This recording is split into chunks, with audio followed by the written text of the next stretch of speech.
Hi friends, ఈరోజు మనం ఇండియాలోని అందమైన కోస్టల్ డెస్టినేషన్లో ఒకటైన పాండిచ్చేరికి అయితే వచ్చేసాము. ఈ వీడియోలో ఎక్కడ స్టే చేసాము, ఏ బీచ్లు తిరిగాము, ఎంత ఖర్చు అయింది, ఇక్కడ ఫుడ్ ఎలా ఉంది అనేది డీటెయిల్గా చూపించబోతున్నాము. అయితే ఆలస్యం చేయకుండా ఈ ట్రిప్ని అయితే స్టార్ట్ చేద్దాం. సో ఎట్టకేలకి మనం పాండిచ్చేరి వచ్చేసాము. మొదటగా రాక్ బీచ్ దగ్గరకు వచ్చి అక్కడ వాతావరణాన్ని ఎంజాయ్ చేస్తున్నాము. నిజంగా చెప్పాలంటే బీచ్ చాలా అందంగా ఉంది. మనం పగటి సమయంలో రావడం వల్ల ఇక్కడ జనాలు మాత్రం చాలా తక్కువగా ఉన్నారు. అందుకే ప్రశాంతంగా బీచ్ అందాలను చూసే అవకాశం దొరికింది. డే టైం అవడం వల్ల ఎండకి ఎక్కువగా ఎవరైతే బయటికి రాలేదు. ఇక్కడ మనమైతే ఒక మంచి హోటల్ కోసం అయితే వెతుకుతున్నాం. బీచ్ దగ్గర హోటల్స్ కనిపిస్తున్నాయి, కానీ మనకు మాత్రం స్విమ్మింగ్ పూల్ ఉన్న హోటల్ మాత్రం కావాలి. సో దానికోసం అయితే చాలా ట్రై చేసాము, ఇక్కడైతే దొరకలేదు బీచ్ దగ్గర. సో ఫ్రెండ్స్, రాక్ బీచ్ దగ్గర హోటల్ దొరకపోవడంతో మనం ఔరోవిల్ వైపు అయితే వచ్చాము. ఈ ఏరియా మొత్తం బీచ్ కి చాలా దగ్గరగా ఉండటంతో పాటు ప్రశాంతమైన వాతావరణం కూడా ఉంది. ఇక్కడికి రాగానే పక్కనే 3-4 రిసార్ట్స్ అయితే కనిపించాయి. వాటిలో చాలా వరకు మంచి స్పెషాలిటీ స్విమ్మింగ్ పూల్స్ కూడా ఉన్నాయి. మనమైతే కామ్ నెస్ట్ రిసార్ట్ అనే దగ్గరకు వచ్చేసి రూమ్స్ అయితే తీసుకున్నాము. ఈ రిసార్ట్ లో స్విమ్మింగ్ పూల్ కూడా ఉంది. రిసార్ట్ కి వచ్చిన తర్వాత ముందుగా రూమ్స్ అయితే చూసాము. మనం అనుకున్నట్టుగానే రిసార్ట్ చాలా క్లీన్ గా ప్రశాంతమైన వాతావరణంలో ఉంది. మనకైతే పైన ఫస్ట్ ఫ్లోర్ లో అయితే 2 రూమ్స్ అయితే ఇచ్చారు. కింద అయితే స్విమ్మింగ్ పూల్ కూడా ఉంది. రిసార్ట్ లుక్, గ్రీనరీ, పూల్ అన్ని కలిపి చాలా బాగున్నాయి. ఫ్యామిలీతో అయినా ఫ్రెండ్స్ తో అయినా స్టే చేయడానికి ఇది ఒక మంచి ప్లేస్ అనిపించింది. ఇప్పుడు రిసార్ట్లోని రూమ్స్ ఎలా ఉన్నాయి, లోపల ఏ స్పెషాలిటీస్ ఉన్నాయి అనేది మీకు చూపిస్తాను. రిసార్ట్ వాళ్ళు మాకు 2 రూమ్స్ తీసుకోమని చెప్పారు. ఎందుకంటే మేము 4 అయితే వెళ్ళాము. సో ఇద్దరికి ఒక రూమ్ చొప్పున 2 రూమ్స్ అయితే తీసుకోమన్నారు. ముందుగా ఈ రూమ్ ని చూస్తే ఇందులో ఒక పెద్ద బెడ్, ఏసీ, టీవీ, అలాగే ఫ్రీ వైఫై కూడా ఉంది. అంతేకాకుండా మనం డబ్బు లేదా విలువైన వస్తువులు సేఫ్గా పెట్టుకోవడానికి ఒక లాకర్ కూడా ఇచ్చారు. ఇక బయటికి వస్తే బాల్కనీ నుంచి కనిపించే వ్యూ అయితే చాలా బాగుంది. చుట్టూ పచ్చని చెట్లు ఉండటంతో చాలా ప్రశాంతంగా అనిపించింది. ఇప్పుడు ఇంకో రూమ్ కూడా చూద్దాం రండి. ఈ రూమ్ లో కూడా దాదాపు అదే విధంగా ఉంది. ఇందులో కూడా bed, AC, TV, free wifi, అలాగే లాకర్ ఉన్నాయి. టీవీలో అన్ని ఛానల్స్ వస్తున్నాయి, అలాగే ఓటీటీ ఛానల్స్ కూడా ఉన్నాయి. బాల్కనీ నుంచి చూస్తే మామిడి చెట్లు చాలా కనిపిస్తున్నాయి. చెట్లన్నీ కాయలతో నిండిపోయి చాలా అందంగా ఉన్నాయి. కింద స్విమ్మింగ్ పూల్ కూడా చాలా బాగుంది. మొత్తం రిసార్ట్ వాతావరణం చాలా ప్రశాంతంగా ఫ్యామిలీతో స్టే చేయడానికి ఒక మంచి ప్లేస్ లా అనిపించింది. కొద్దిసేపు రూమ్ లో ఫ్రెష్ అయ్యాక ఇక బయటకు వెళ్లి పాండిచ్చేరి మరింత ఎక్స్ప్లోర్ చేద్దామని ఔరోవిల్లో బీచ్ వైపు అయితే బయలుదేరాము. మేము బీచ్ కి చేరుకునేసరికి సాయంత్రం 5 గంటలు అయితే అయింది. ఆ టైం కి బీచ్ మొత్తం సందడిగా మారిపోయింది. చాలా ఎంజాయ్ చేస్తూ కనిపించారు. మాకు ఒక విషయం చాలా కొత్తగా అనిపించింది. మన దగ్గర బీచ్ లో ఎక్కువగా జెంట్స్ అయితే కనిపిస్తుంటారు, కానీ ఇక్కడ మాత్రం లేడీస్, ఫ్యామిలీస్ కూడా చాలా ఎక్కువగా కనిపించారు. ఇక్కడ వాతావరణం, చల్లటి గాలి, అలల శబ్దం అన్ని కలిసి చాలా మంచి అనుభూతినిచ్చాయి. ఔరోవిల్లో బీచ్ లో మేము బాగా ఎంజాయ్ చేసాము. ఆ అందమైన మూమెంట్స్ అన్ని ఇప్పుడు మీరు కూడా ఈ వీడియోలో చూసేయండి.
వస్తే మేబీ రాదు, మనం పోయేలోకి వచ్చిందిలే. ఈ పేరు కాడికి వచ్చిద్దా? రాదు, వచ్చినాయి టచ్ అయిద్ది అంతే. నీళ్ళు వరకు ఏమవుతుంది, గట్టిగా అయిద్ది అది. మళ్ళీ నువ్వు వృధా, నువ్వు చేసిన శ్రమ అంతా వృధానే. బతికిపోయావు ఒక్క సెకనే. అది ఉండే కొంది ఇంకా వెడల్పు అయితే కావాలంటే చూసుకో. పోయిందిలే, ఇంక రాయ్యా, ఇంక రా, మొత్తం కలిసిపోద్ది, గొంత పడిద్దాడ. ఈసారికి అదే ఉండదు ఇంకా.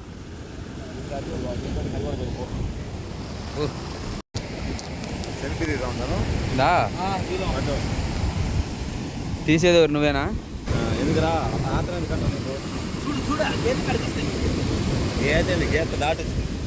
వస్తాయి మన కాడికే రాలా.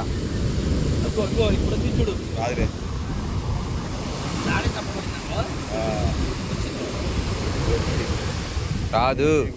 ఔరోవిల్ బీచ్ లో మంచి టైం గడిపిన తర్వాత బయటకు వచ్చి ఒక కొబ్బరి బండం అయితే తాగాము. ఇంకా అక్కడి నుంచి మనం మెయిన్ అట్రాక్షన్ అయిన రాక్ బీచ్ వైపు అయితే బయలుదేరాము. ఇక్కడ పాత లైట్ హౌస్ కూడా ఉంది. రాత్రి సమయంలో దానిపై వేసిన లైటింగ్ చూడడానికి చాలా అద్భుతంగా అనిపించింది. రాక్ బీచ్ కి వచ్చిన వాళ్ళందరూ ఈ ప్రాంతంలో ఫోటోలు తీసుకోవడం మాత్రం అస్సలు మిస్ అవరు. కొంచెం ముందుకు వెళ్తే మహాత్మా గాంధీజీ విగ్రహం కూడా కనిపిస్తుంది. ఎత్తైన స్తంభాల మధ్యలో ఏర్పాటు చేసిన ఈ విగ్రహం రాత్రి లైటింగ్ లో మరింత ఆకర్షణీయంగా అనిపించింది. నైట్ టైం కావడంతో రాక్ బీచ్ మొత్తం జనాలతో సందడిగా మారిపోయింది. ఒకవైపు సముద్రపు అలలు, మరోవైపు కలర్ఫుల్ లైట్స్. ఆ వాతావరణాన్ని ఎంత చూసినా తనివి తీరదు. కొంతసేపు బీచ్ ఒడ్డున నడుస్తూ అక్కడ అందాలను ఆస్వాదించాము. అలా రాక్ బీచ్ మొత్తం తిరిగి అక్కడ అందమైన క్షణాలని కెమెరాలో బంధించి ఈ రోజు ప్రయాణాన్ని ముగించుకుంటూ మళ్ళీ మన కామ్ నెస్ట్ రిసార్ట్ కి అయితే వచ్చేసాము. అప్పటికే రాత్రి కావడంతో రిసార్ట్ మొత్తం కలర్ఫుల్ లైటింగ్స్ తో ఎంతో అందంగా కనిపించింది. చెట్లన్నిటికీ డెకరేషన్ లైట్స్ పెట్టడంతో మొత్తం రిసార్ట్ ఒక డిఫరెంట్ లుక్ లో అనిపించింది. కొద్దిసేపు రిసార్ట్ మొత్తం తిరిగి చూస్తూ అక్కడ వాతావరణాన్ని ఎంజాయ్ చేశాము. ఆ తర్వాత స్విమ్మింగ్ పూల్ దగ్గరకు వచ్చాము. రాత్రి సమయంలో స్విమ్మింగ్ పూల్ లైటింగ్ అయితే ఇంకో లెవెల్లో ఉంది. నీళ్లలో అండర్ వాటర్ లైట్స్ కూడా వెలుగుతూ ఉండటంతో మొత్తం పూల్ చాలా కలర్ఫుల్ గా అనిపించింది.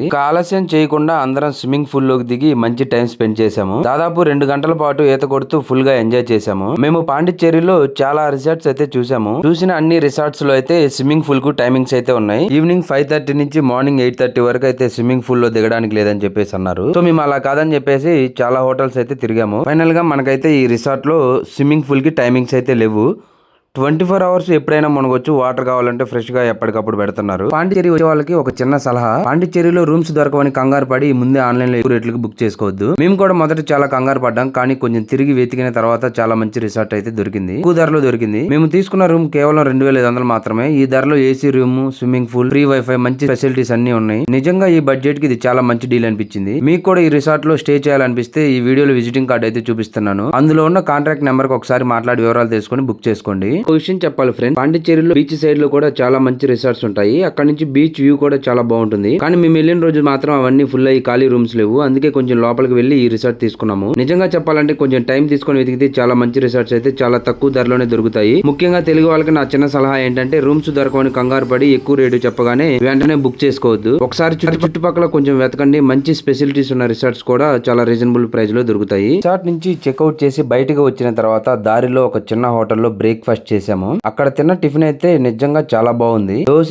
చట్నీ అన్ని మన ఆంధ్ర స్టైల్లోనే అనిపించాయి. ముఖ్యంగా కారం దోశ అయితే సూపర్ గా ఉంది. మేమంతా కడుపు నిండా తిన్నా కూడా బిల్ మాత్రం చాలా తక్కువ వచ్చింది. మా నలుగురికి కలిపి 360 రూపాయలు అయితే బిల్ అయిపోయింది. టిఫిన్ కూడా చాలా టేస్టీగా ఉంది. రేట్ కూడా చాలా రీజనబుల్ గా అనిపించింది. బ్రేక్ఫాస్ట్ పూర్తి చేసుకున్న తర్వాత అందరం కారులో బయలుదేరి మ్యాంగ్రోవ్ ఫారెస్ట్ బోటింగ్ పాయింట్ వైపు అయితే వెళ్తున్నాము. దారిలో సముద్ర తీరం కూడా చాలా అందంగా కనిపించింది. కొద్దిసేపటికి బోటింగ్ జరిగే పాయింట్ కి చేరుకున్నాము. ఇక్కడ బోటింగ్ కోసం చాలా కౌంటర్లు, బోట్ సర్వీసులు అయితే ఉన్నాయి. మనకు నచ్చిన కౌంటర్ లో టికెట్ తీసుకుని బోటింగ్ అయితే చేయొచ్చు. మేము కూడా ఒక కౌంటర్ దగ్గరికి వెళ్లి టికెట్ తీసుకోవాలని అనుకున్నాము. ఫైనల్ గా మనం కార్ పార్కింగ్ చేసి లీ పాండి అనే బోటింగ్ హౌస్ కి అయితే వచ్చాము. ఇక్కడికి వచ్చిన తర్వాత మన డీటెయిల్స్ అన్ని అయితే ఒక పేపర్ లో అయితే రాయాలి. మా 4 members names and mobile numbers అన్ని రాసిన తర్వాత మనీ అయితే పే చేయాలి. 1 పర్సన్ కి వచ్చేసి 300 రూపీస్. మనం వచ్చిన లీ పాండి బోటింగ్ అడ్వెంచర్ ఇదే అన్నమాట. అయితే ఒక బోట్ బయలుదేరాలంటే మొత్తం 10 మంది ఉండాలంట. మేము 4 ఉన్నాము. అప్పటికే ఇంకో 2 కూడా వచ్చారు. మొత్తం 6 అయితే అయ్యాము. ఇంకా 4 వస్తే బోట్ స్టార్ట్ అవుతుంది. ఈ లోపు మనం ఖాళీగా కూర్చోవడం ఎందుకని చెప్పేసి ఇక్కడ క్యారమ్ బోర్డు అయితే ఉంది. మనమైతే కొద్దిసేపు క్యారమ్ ఆడుతూ టైం పాస్ చేసాము. దాదాపు 5 నిమిషాలు ఆడేసరికి ఇంకో 4 వచ్చేసారు. అలా మన బోట్ ఫుల్ అయిపోయింది. ఇక అందరం లేచి లైఫ్ జాకెట్లు వేసుకొని బోటింగ్ కోసం బయలుదేరాము. ఇప్పుడు మొదలవబోతుంది ఈ ట్రిప్ లోనే అత్యంత అందమైన జర్నీ, మ్యాంగ్రోవ్ ఫారెస్ట్ బోట్ ప్రయాణం. లైఫ్ జాకెట్ వేసుకొని అందరం బోట్ లో అయితే కూర్చున్నాము. మొత్తం 10 మంది అయ్యాక మన బోట్ జర్నీ అయితే స్టార్ట్ అయింది. బోట్ నెమ్మదిగా ముందుకు వెళ్తుంటే చుట్టూ చాలా బోట్లు కనిపిస్తున్నాయి. కొందరు తిరిగి వస్తుంటే ఇంకొందరు కొత్తగా బోటింగ్ కి వెళ్తున్నారు. ఆ సందడి అంతా చూడడానికి చాలా బాగుంది. ఇక్కడ నుంచి మన బోటింగ్ ప్రయాణం దాదాపు 40 నిమిషాల పాటు ఉంటుంది. ఈ ప్రయాణంలో మ్యాంగ్రోవ్ అడవులు, ఒక చిన్న ఐలాండ్, అలాగే నది సముద్రంలో కలిసే ప్రాంతాన్ని కూడా చూపిస్తారు. అందుకే ఈ బోటింగ్ పాండిచ్చేరిలోకి వచ్చే వాళ్ళు తప్పకుండా ట్రై చేసి ఒక మంచి అనుభవం. మేమంతా లైఫ్ జాకెట్లు వేసుకుని చుట్టూ కనిపించే అందమైన వ్యూ ని ఆస్వాదిస్తూ ముందుకైతే వెళ్తున్నాము. మధ్య మధ్యలో ఫోటోలు, వీడియోలు తీసుకుంటూ ఫుల్ గా ఎంజాయ్ చేస్తున్నాము. మరో విషయం ఏంటంటే ఈ బోట్ లో ఉన్న వాళ్ళందరూ తెలుగు వాళ్ళే. అందుకే ప్రయాణం మొత్తం చాలా సరదాగా గడిచింది. మధ్యలో చేపల వేటకు వెళ్లి పెద్ద పెద్ద బోట్లు కూడా కనిపించాయి. వాటిని చూస్తూ చల్లటి గాలిని ఆస్వాదిస్తూ ప్రకృతి అందాలను ఎంజాయ్ చేస్తూ మన బోటింగ్ జర్నీ కొనసాగుతుంది.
బోటు నెమ్మదిగా మ్యాంగ్రోవ్ ఫారెస్ట్ లోపలికి వెళ్తుంది. చుట్టూ చూసిన ఏదైనా మ్యాంగ్రోవ్ చెలు మధ్యలో ఈ నీటి దారి మొత్తం ప్రకృతి ఒడిలో ప్రయాణిస్తున్న ఫీలింగ్ కలిగింది. మాతో పాటు చాలా బోట్లు కూడా ఇదే మార్గంలో వెళ్తున్నాయి. చల్లటి గాలి ముఖానికి తగులుతూ చుట్టూ కనిపించే పచ్చని చెట్లు, ప్రశాంతమైన వాతావరణం ఇవన్నీ కలిసి బోటింగ్ జర్నీని మరింత స్పెషల్ గా మార్చేశాయి. మ్యాంగ్రోవ్ అడవి మధ్యలో ఇలా బోటులో ప్రయాణించడం నిజంగా ఒక మంచి అనుభవం. ఇక్కడ అందాలను చూస్తూ ప్రకృతిని ఆస్వాదిస్తూ మేము ఫుల్ గా ఎంజాయ్ చేస్తూ ముందుకు వెళ్తున్నాము. ఇక మనతో పాటు బోట్ లో వచ్చిన వాళ్ళైతే ముందుకెళ్లేసి వీడియోలు అయితే తీసుకుంటూ మంచిగా ఫోటోలు అయితే దిగుతున్నారు. మనమైతే దిగుదామనేసరికి మన వ్యూ అయితే పాయింట్ దాటి వచ్చేసాము. తర్వాత దిగుదామని చెప్పేసి బ్యాక్ సైడ్ అయితే వచ్చేసాము.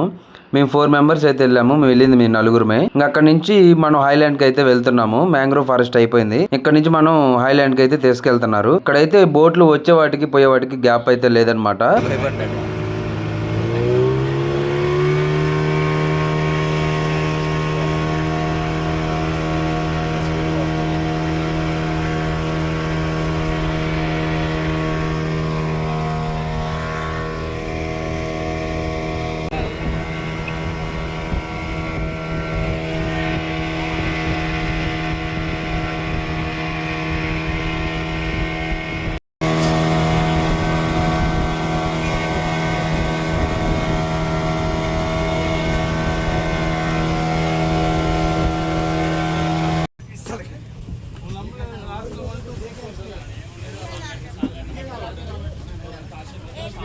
అంతేనా? ఎక్కిపోదాం. ఫైనల్లీ మనం ఆ చిన్న ఐలాండ్ కి అయితే వచ్చేసాము. ఇంకా బోట్ దిగిన తర్వాత కొద్ది దూరం నడుచుకుంటూ లోపలికి అయితే వెళ్ళాలి. మేమంతా అలా బోట్ దిగి సరదాగా నడుచుకుంటూ జోకులు వేసుకుంటూ మా ఫ్రెండ్స్ మేము కలిసి నడుచుకుంటూ అయితే వెళ్తున్నాము. మా ఫ్రెండ్స్ అయితే మమ్మల్ని కూడా వీడియో తీయంటూ నన్నే ఆట పట్టిస్తున్నారు. సో వాళ్ళ వీడియోలు కూడా తీసుకుంటూ ముందుకు వెళ్ళాము. ఈ ఐలాండ్ మొత్తం తాటి చెట్లతో నిండిపోయింది. ఎటు చూసినా వరుసగా తాటి చెట్లు కనిపిస్తున్నాయి. సీజన్ కావడంతో తాటికాయలు కూడా బాగా కాసి ఉన్నాయి. ప్రకృతి మధ్యలో ఇలాంటి ప్రదేశంలో నడవడం నిజంగా చాలా మంచి అనుభూతినిస్తుంది. కొంచెం ముందుకు వెళ్ళాక ఒక పాత కట్టడం అయితే కనిపించింది. ఇది అప్పటి కాలంలో నిర్మించిన పాత భవనం. ఇప్పుడు దీనిని సందర్శకులు చూసేందుకు ఉంచారు. ఇక్కడికి వచ్చిన వాళ్ళంతా ఆ భవనం దగ్గర ఫోటోలు దిగుతూ ఎంజాయ్ చేస్తున్నారు. ఫొటోస్ తో పాటు రీల్స్ కూడా చేసుకుంటూ ఉన్నారనమాట. మేము కూడా అక్కడ కొంతసేపు గడిపి మంచి ఫోటోలు అయితే తీసుకున్నాము. ఆ తర్వాత అక్కడ ఉన్న చిన్న చిన్న షాపుల దగ్గరికి అయితే వెళ్ళాము. ఇక్కడ స్పెట్స్ అమ్ముతున్నారు. అలాగే కూల్ డ్రింక్స్, తాటి ముంజలు అన్నీ అమ్ముతున్నారు.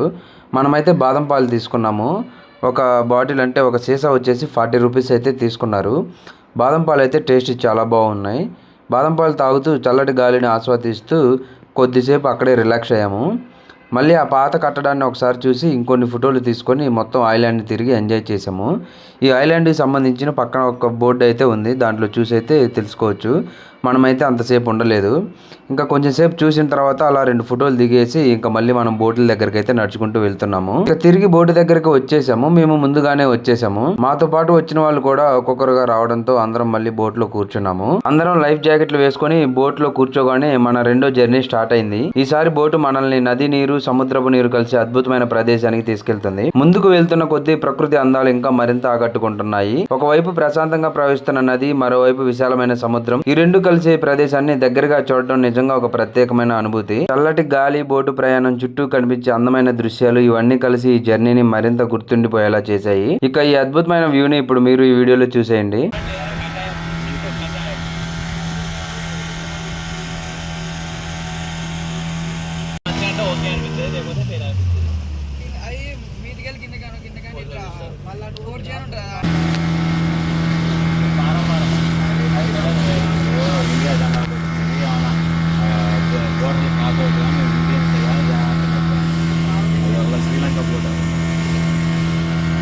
ఏడుంది ఆడ జెండా? అది శ్రీలంక కాదు, తమిళ విజయ ఇక్కడ పార్టీ జెండా అది. అన్నిటికీ ఉన్నాయి.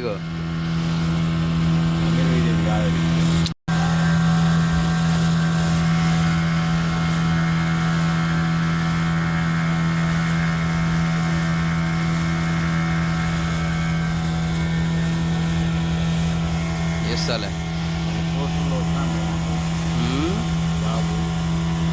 ఎట్లా ఉందని థ్రిల్ బాగుందా బాగాలేదు? అదేం చేప ఇక్కడ ఎగిరింది.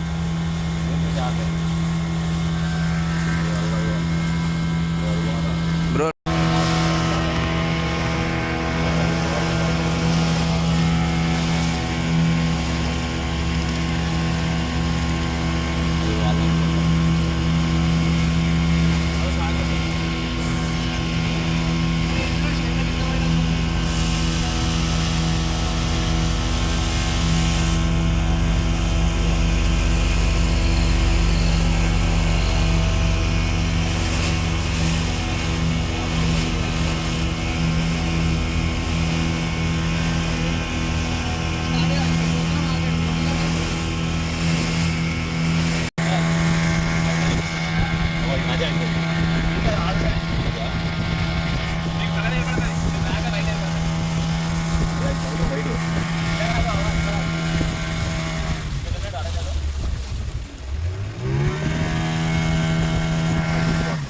ఫైనల్లీ మనం నది నీరు సముద్రం నీరు కలిసి అందమైన ప్రదేశానికి వచ్చేసాము. ఇక్కడికి రాగానే బోటు డ్రైవర్ ఇంజిన్ స్పీడ్ తగ్గించి నెమ్మదిగా ముందుకు తీసుకెళ్లారు. ఆ తర్వాత ఒక ప్రత్యేకమైన అనుభూతి కోసం బోట్ అయితే మూడు సార్లు జీరో కట్ అయితే వేశారు. ఇక్కడికి వచ్చిన ప్రతి బోట్ అయితే అలా 3 సార్లు రౌండ్ అయితే తిప్పేస్తున్నారు. ఆ సమయంలో చుట్టూ కనిపించే సముద్రం, నది, చల్లటి గాలి, ఆ అనుభూతి మాత్రం మాటల్లో చెప్పలేము. మేమంతా ఆ క్షణాన్ని బాగా ఎంజాయ్ చేసాము. మనకైతే సముద్రం వ్యూ అయితే కనిపిస్తుంది అనమాట.